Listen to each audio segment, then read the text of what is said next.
अगली खबर देखिए, ईरान के शहर इस्फहान में जोरदार धमाका। 2 धमाकों के बाद यूनिवर्सिटी में लगी आग। इस्फहान यूनिवर्सिटी ऑफ टेक्नोलॉजी में आग लगी। जुलाई में कई रहस्यमयी धमाके। अब ये ईरान के साथ अगर सीज फायर ट्रंप साहब ने करा दिया है तो ये धमाके हो कौन से रहे हैं? ये सीज फायर हो गया है सर यहाँ तो?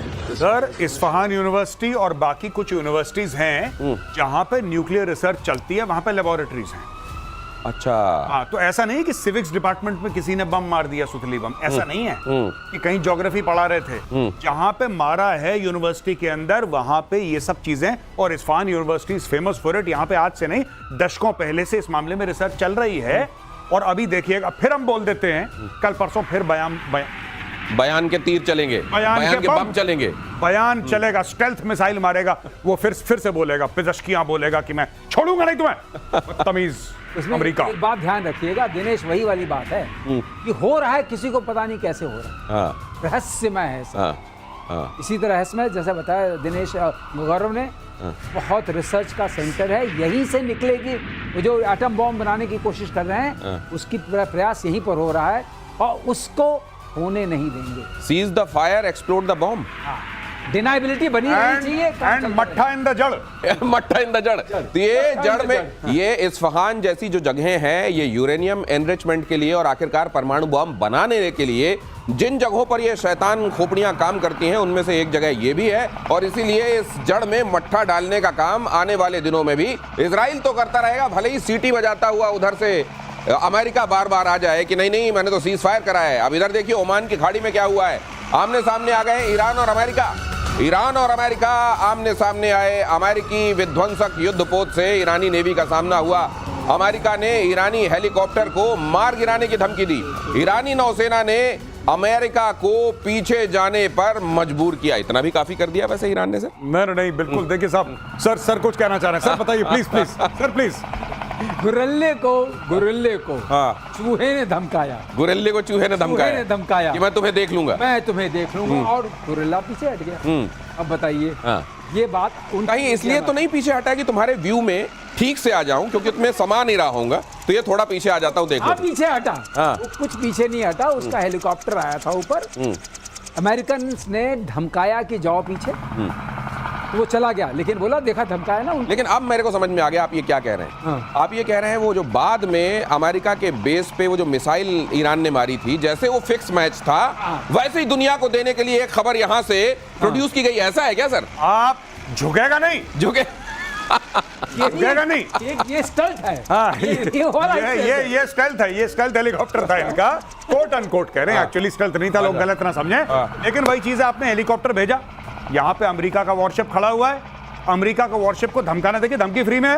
ये देखिए साहब, ये एक बात बताइए, आपने इनको धमकाया, इतना बड़ा चौड़ा यहाँ पे हेलीपैड भी बना हुआ है सामने, आप हेलीकॉप्टर लेकर आए, आपने धमकाया उड़ा के रख दूंगा। उसने बोला भाई हट, हवा आने दे। उसने बोला ठीक है, धमकाया तो था मैंने, अपना काम पूरा करा है, कर लिया। On a serious note Dinesh, helicopter for this is a sitting duck. अच्छा, प्रैक्टिस करते हैं ना, ओके, जो क्या उसको बोलते हैं, कबूतर मारी क्या बोलते हैं, स्किट। अच्छा, इससे कम लगेगा दम। ओके। तो ये कोई मतलब तो आप लोग जो इशारा कर रहे हैं मेरे समझ में आ गया है। एक हाथी कहीं पर बैठा हुआ था, चूहा गया और उसने एक छोटा सा तिनका उठाया और हाथी को चुभाना शुरू किया। इतने में हाथी जहां बैठा था, ऊपर नारियल का पेड़ था, नारियल एक टूटा, हाथी के सिर पर लगा, उसके मुंह से कराह निकली। इधर चूहे ने कहा अब पता चला, मुझसे पंगे मत लेना। ये वो वाली बात है। आगे खबर देखिए, यूक्रेन पर रूस का जोरदार हमला। जेलेंस्की के गढ़ में ग्रैड रॉकेट की तेज बौछार। रूस ने 20 सेकंड के भीतर 40 रॉकेट दागे।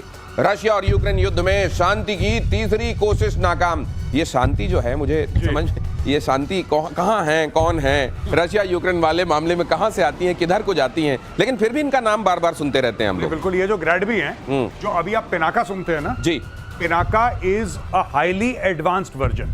अच्छा, हाईली एडवांस्ड वर्जन। पहले एक जमाने में हमारे टाइम पे भी ग्रैड भी हुआ करता था युद्ध के मैदान में। जितनी वेपनरी काम करती है, उसमें सबसे खतरनाक अगर कोई विजुअली देखने में लगता है ना, लैंड फोर्सेस में। हाँ, लैंड फोर्स सही है।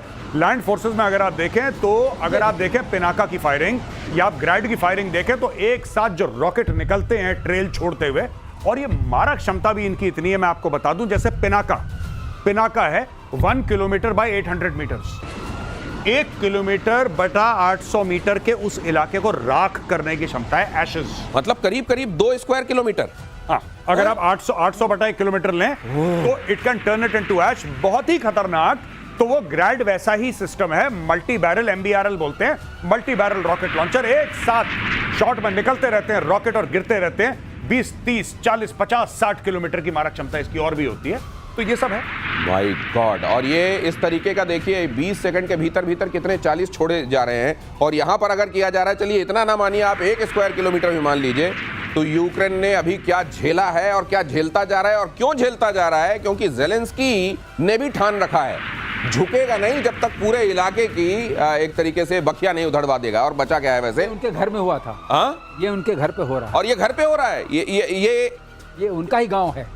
ये अपने गांव में जब होता देख रहे हैं तो उनको लग क्या रहा होगा कि वो जो आग उन्होंने लगाई हुई है अब उनके घर तक पहुंच रही है, या इस बात पर खुश हो रहे होंगे कि अब तो घर तक पहुंच रही है, अमेरिका और हथियार देगा। दिनेश, इससे पहले आपके उस एपिसोड में हुआ था कि उनके खिलाफ प्रदर्शन हो रहे हैं। प्रदर्शन हो रहे हैं। ये उनके ऊपर अरे ये घर के करीब क्यों हुआ है? इसकी वजह ये है कि घर में प्रदर्शन होने लगे थे, लोग नाराज होने लगे हैं, खुद को विक्टिम और बताया ये कि देखो मेरी तक जान पर कितनी बनी हुई है और मैं नहीं रहूंगा तो तुम लोगों का क्या होगा। कहीं ये रशिया को कहते हैं ना, भाई थोड़ा घर के पास मारो यार, मैं फॉल्स फ्लैग टाइप का कुछ हाँ कर दो। हाँ। ये देखिए, ये किसी भी लेवल तक जा सकता है ज़ेलेंस्की, पर अब हमला हुआ है ज़ेलेंस्कीपुर पर। ज़ेलेंस्कीपुर, ये ज़ेलेंस्कीपुर है। सही नाम दिया है, ज़ेलेंस्कीपुर। ज़ेलेंस्कीपुर पे जो हमला हुआ है, अब इससे देखिए ये सारा का सारा ना ऑप्टिक्स कहते हैं हम लोग ना, war has its own optics. तो वहां पे कि मैं बेचारा, मैं विक्टिम, मैं तुम्हारे लिए लड़ रहा हूं, मेरी जान खतरे में। पेजेश्कियान ने यही तो बोला था कि नहीं मेरी जान नहीं, मुझे मारने आए थे लोग, समझो।